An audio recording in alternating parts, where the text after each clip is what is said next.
that's bright. It is. Girl, It's what? right on you, baby.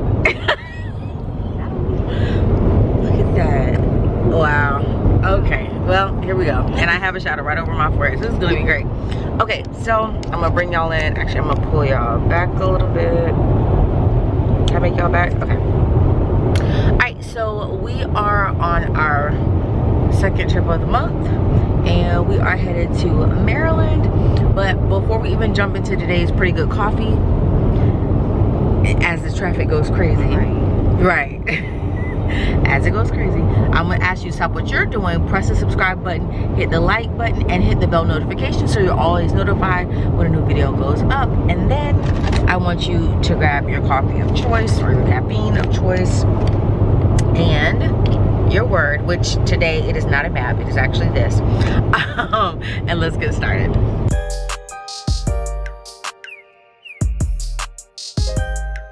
Okay, so we're back. I'm gonna hold the phone because it's a lot of traffic, y'all, and baby's trying to keep the car steady because folks ain't trying to drive right today. They're just not trying to drive right. So I'm gonna talk about my coffee. We stopped for breakfast this morning at Burger King, so it's not necessarily what we would have preferred to stop at, and we may stop at another place while we're away, but we wanted to make sure that we at least captured pretty good coffee when we knew we had time, because it's going to be a full weekend. So I got the vanilla iced coffee from Burger King, obviously. And it's good. It's not bad. It's not as good as Chick-fil-A, because y'all know I prefer Chick-fil-A iced coffee when it comes to like fast food restaurants, but it's actually not bad at all. So we'll get it down. And I needed it because I have a migraine coming on. So I needed some food and a little bit of caffeine, so hopefully it kicks in soon. Also, no makeup, because y'all know I don't wear makeup when we're doing flights and traveling and stuff, because no, who's gonna do that? So you be sweating and everything be all over the place? No thanks. But she's laughing. I don't but hair is good, face is clean. We're gonna get into this word. So while we have a little bit of peaceful driving, and if babe wants to jump in, she can. We're gonna do Jonah 1, and we're gonna do the CSB version.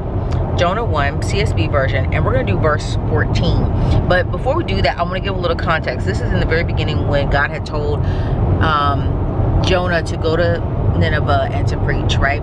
And of course Jonah, as we all know, was like, I'm not really gonna do that. I'm gonna hop on this boat and go somewhere else.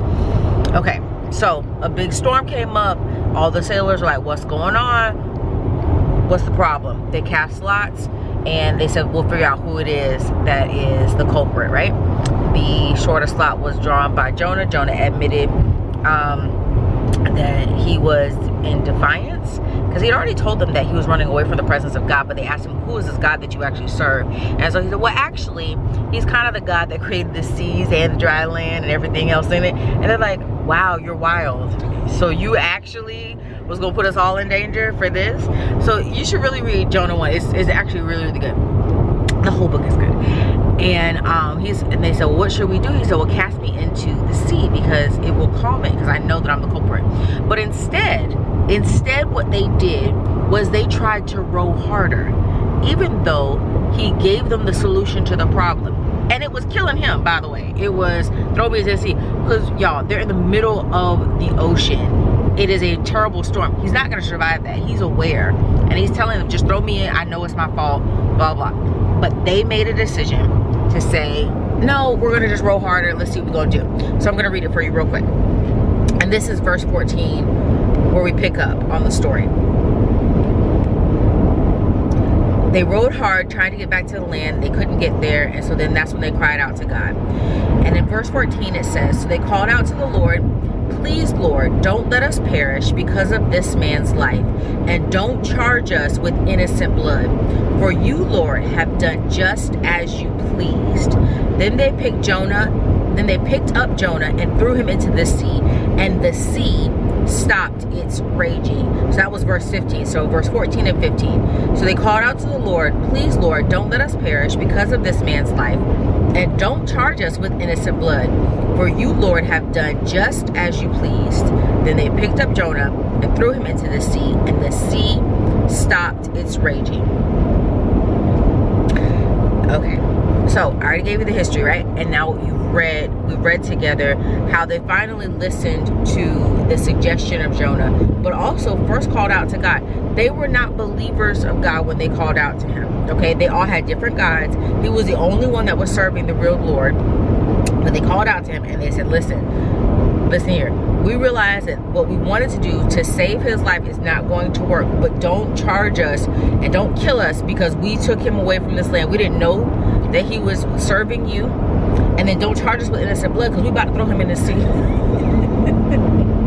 We're absolutely about to pick this man up and put him in that water, God, because clearly that's what you want, Lord. So please don't charge us with this innocent blood. And then they did it, and immediately the sea was calm. And then after that, if you could continue to read, they were seized by a great fear of the Lord and began to worship him and even offered him a sacrifice. So in that moment, they were also converted into fear of God.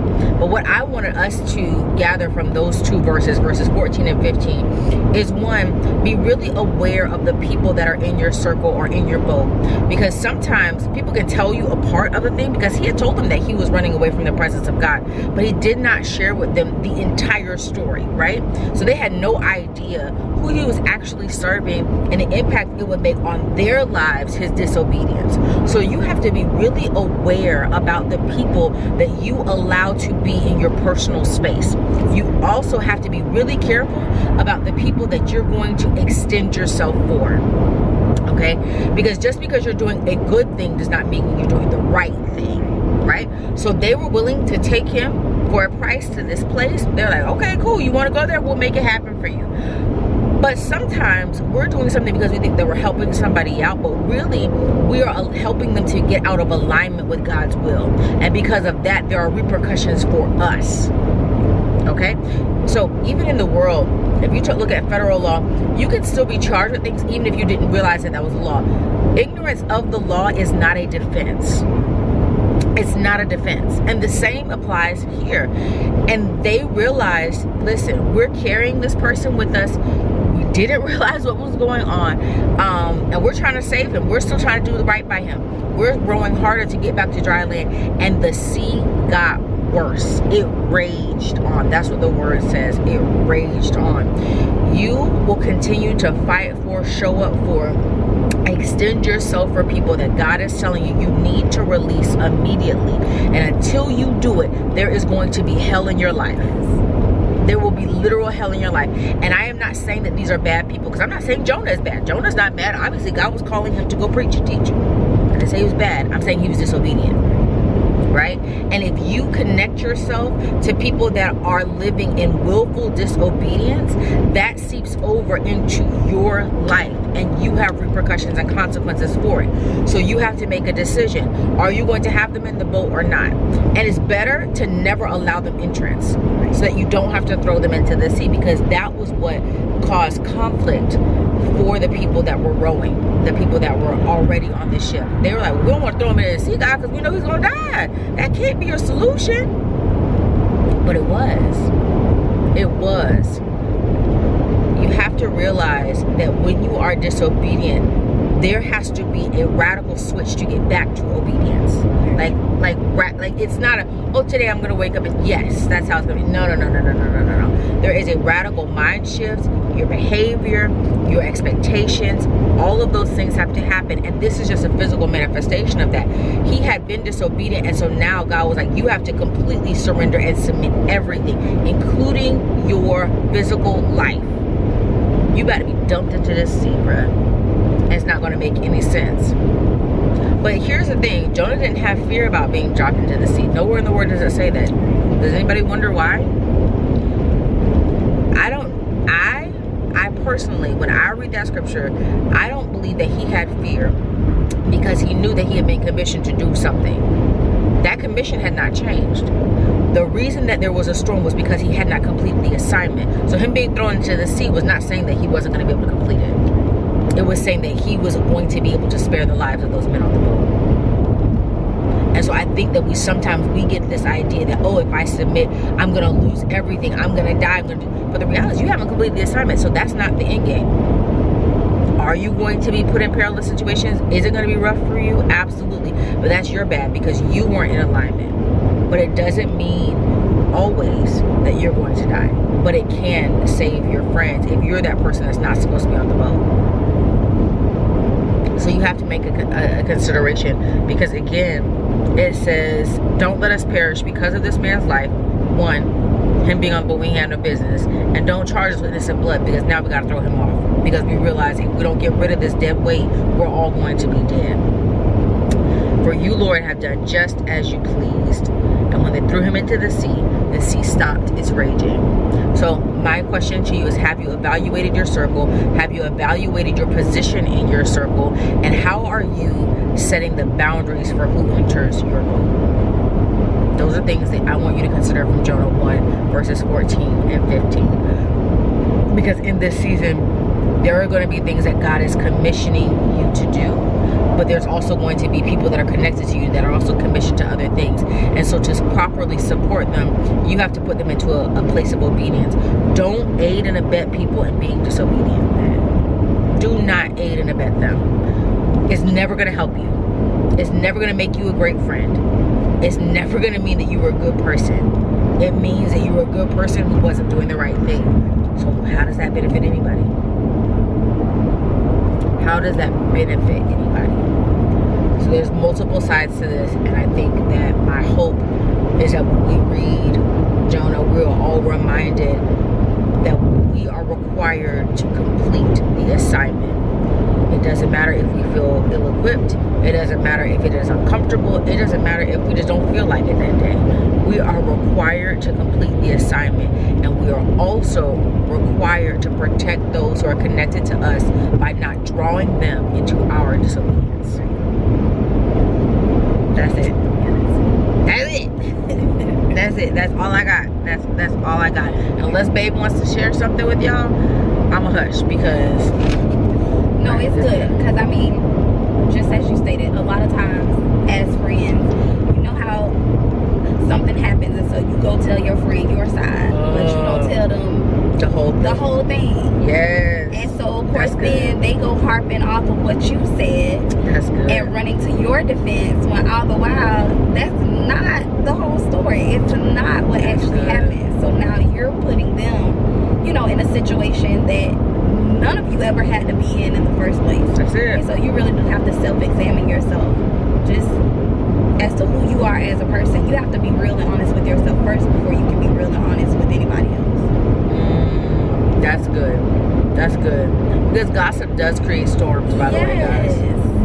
Unnecessary storms at that. So you want to make sure that if you call this person a friend is someone that you should be able to confide the whole truth in. Not just part of the truth. Not just your side of what happened. But you can literally, I should be able to call a picture and say, girl, this is what I did. And this is how they responded. And then she should be able to then tell me, babe, you was wrong on that. You know, because then she's not defending me or you know, encouraging me in my mess, in my foolishness, in my ignorance. Like, no, that's what a real friend is. There was a scripture I was reading the other day, 2 days ago, and it referenced that you know, a friend is definitely someone who is open and honest with you. That's good. Yeah. That's a true friend. That is a true friend. And so if you call yourself friend, which of course people use that term very loosely, and have so many quote unquote friends, but then when the rubber meets the road, you have to know for like without a shadow of a doubt, like who your friends really are. And so that's what Petra is talking about the people in your circle. You don't have to have a big circle. You probably I'd encourage you not, actually. But you definitely want to make sure that the people you are surrounded by are going to encourage you, are going to push you, and are going to be open and honest with you about where you're at and who you are, and then who they see you becoming. That's good.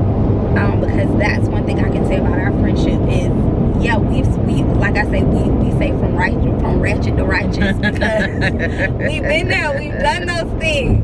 But then when we really, you know, made a commitment to Christ and to live for him, then we hold each other accountable for that. So do we have our petty moments? Yes. But guess what? We don't stay in those moments. We don't allow each other to stay in those moments.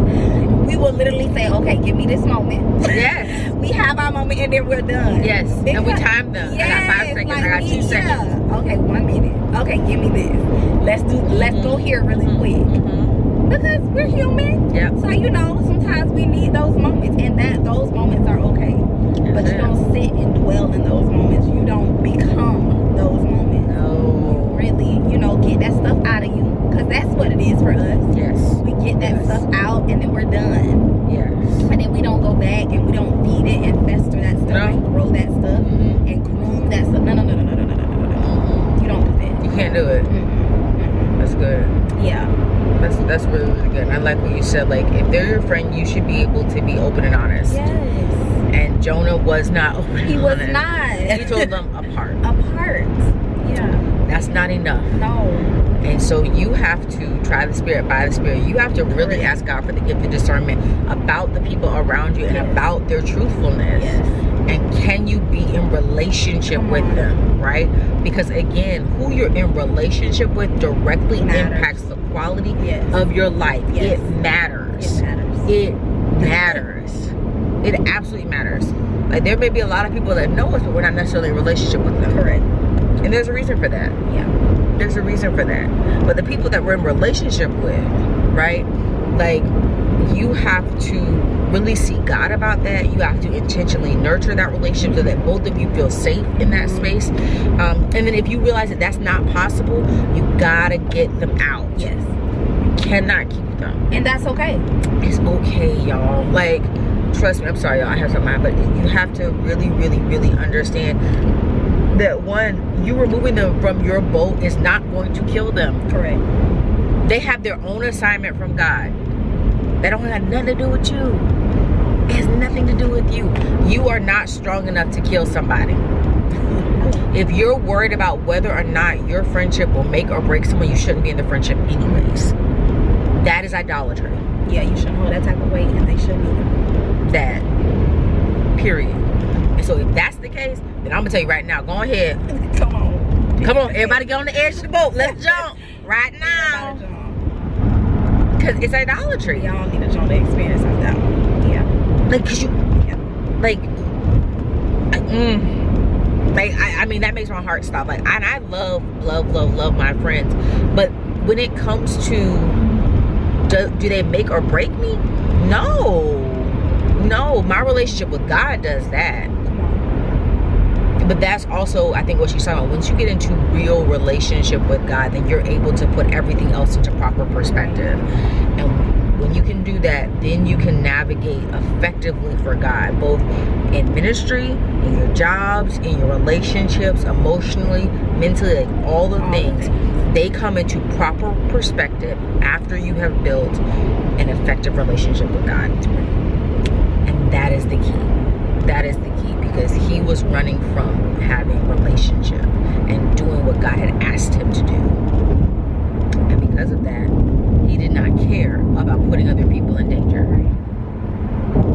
Which he absolutely did, by the way. Like, he absolutely got on that boat knowing, I really should not be doing this. This is not wise. I'm going to get on anyway, though. I'm going to do this.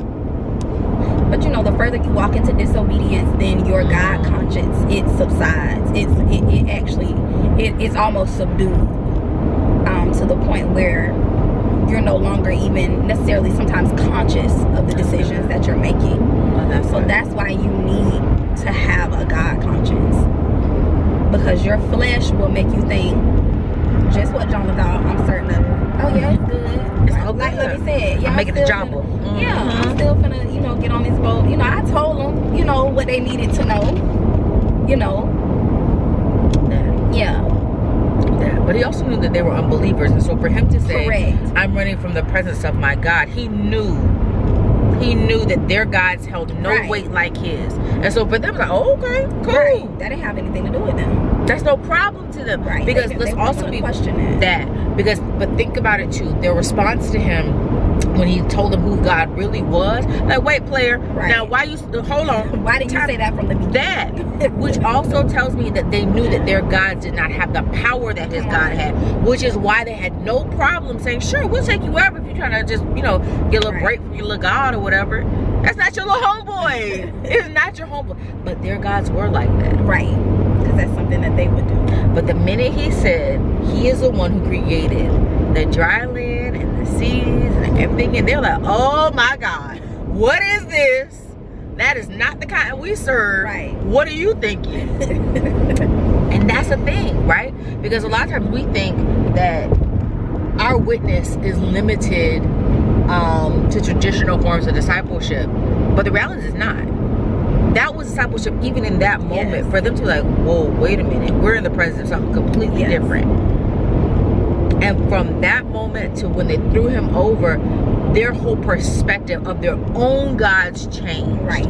To where then they were giving reverence to his God and even offering a sacrifice to him. It says that they came into the fear of God. Is that or is it not discipleship? Very much so discipleship. And I think that's the thing that sometimes we get hung up on, is that we like to go to church with other believers, but the Great Commission is for us to go out and win souls. So what does that look like? That looks like Jonah being on a boat with people that he caused this. But like Lovey said, the same token, he was able to then tell them about the God that he actually serves, and for them to even become believers. That's it. God used it. Yes. And that's what he'll do. So that's also another encouragement, y'all, to, you know, I've learned just with my mother. My mother, y'all, I've seen my mother pray for people in the grocery store, in the bank, in the parking lot. I mean, this lady disciple everywhere. Everywhere the Lord tell her, go pray for somebody, she'll be there. And I used to be so ashamed, y'all, because one thing about her, she not quiet. Man, if I know my mama, she not quiet. And she gonna go for what she knows, and that's God. Amen. And so, but I've seen people's lives change again in the marketplace, in the grocery store, at her job when she was a teacher. You know, I've seen the lives of people change due to her obedience wherever she was. And so it's the same for us. Like, even in our disobedience, we have to learn how to be obedient. That's good. That way we can, because you can still hear God. You have a choice of whether or not you respond, or that you respond accordingly. And so we still, we have to just get to a point that, even like Lovey said, we don't feel like it. A lot of times you don't feel like, Lord, I don't want to be bothered with people today. But if he goes and tells you to go tell that person I love them, go put something in that person's hand, you know, go hug that person, we have to know that that's what they are needing. We may not understand it, but we have to know that God does.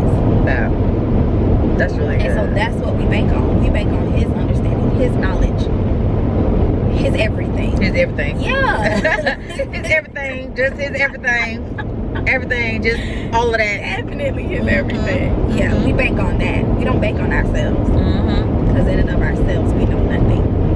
I love it. I think what I love too about what you're saying is, like, even in the situation where he had begun just to be disobedient, God had given him the choice. Can you get back on track? Can you be obedient? Can you respond to them in truth? Because he could have lied. Even after the lots were drawn, he could have lied. But he responded correctly. Yeah. And he also told them the truth about y'all, it cut off on us. So he did. He responded correctly. He told them to throw him in the sea. He told them all the things. But it really is, God will turn any situation for your good. You know, to love God. Yeah. And Jonah did love him. He wasn't obedient. Right? And so he had to get back into alignment, because the way we show our love for God is through our obedience. That is how we show our love, right? And so it's not just a word, it is an action. And so that is what is really, really important. So before this thing cuts off on us again, I am going to tell you to hold Jonah 1 verses 14 to 15 in your hearts for this week, and to really evaluate your circle, have some good coffee, and get some downtime in with God. Read your word, pray, and really, really, really take it upon yourselves to figure out, are you the problem on the boat, or is someone on your boat the problem? That's what I want you to do. And then if you have not gotten your ticket for the Hey Pretty conference, go to heyprettylife.com to reserve your seat for Jacksonville, Florida, February 10th, 2024. The tickets are selling, and I don't want you to miss this opportunity. It is going to be incredible. We have been having some really amazing meetings about what we want to do for y'all. I think y'all are gonna be, yeah, baby song, because I mean, yeah, I think y'all are really surprised. It's gonna be so good. Do not miss this opportunity. And if you are wanting to join my mentorship cohort, you can go to pindarcreativestrategies.com. You'll see it right here at the bottom, and to reserve one of the remaining seats. It is going to be bomb. It's a 6-week course on multifaceted leadership. We're gonna spend some time together every week. I think it'll bless you. That's it. I hope y'all have a wonderful week. Bye, y'all.